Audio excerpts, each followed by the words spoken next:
आई म्हणाल्या तसं खरंच मम्मीनं वाघमाऱ्यांवर राग धरला तर? वाघमाऱ्यांमुळेच आमच्यात अंतर आलं असं समजून वाघमाऱ्यांना त्रास दिला तर? वाघमाऱ्यांना सहन होणार नाही.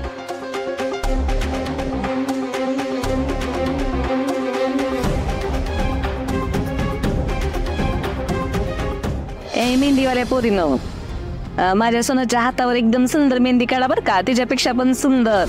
मी किती खरी ही सिद्ध करायला एक आई आजच्या समोर डोकं मोडून घेत आहे परमेश्वरा.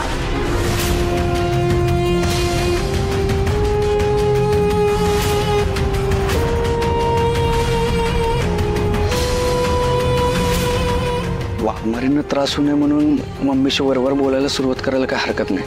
निदान तेवढ्यानं खुश तर होईल आणि वाघमाऱ्यांना त्रास देणार नाही.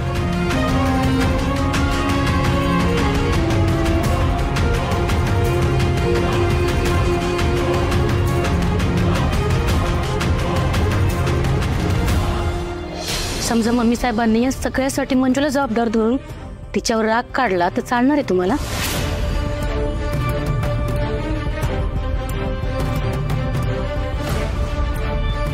नाही, मम्मीचा काहीच भरोसा नाही. तिचा राग एवढ्या सहज शांत होणार नाही.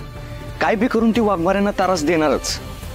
आणि तिने जे काय केलंय ना त्यासाठी तिला शिक्षा तर झालीच पाहिजे.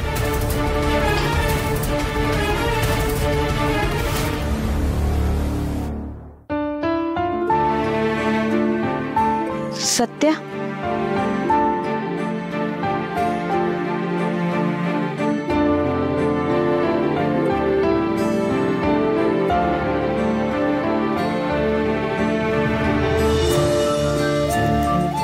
सत्या, वाघमारे तुम्ही या की.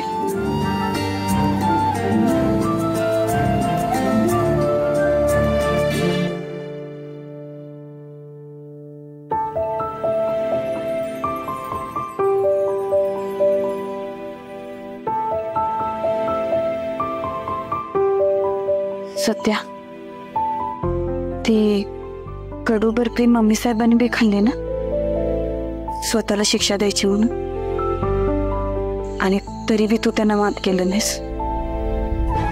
सत्या, काय एवढा राग घेऊन बसलायस? आता झालं ना आपलं लगीन, आपल्या मनासारखं झालंय सगळं.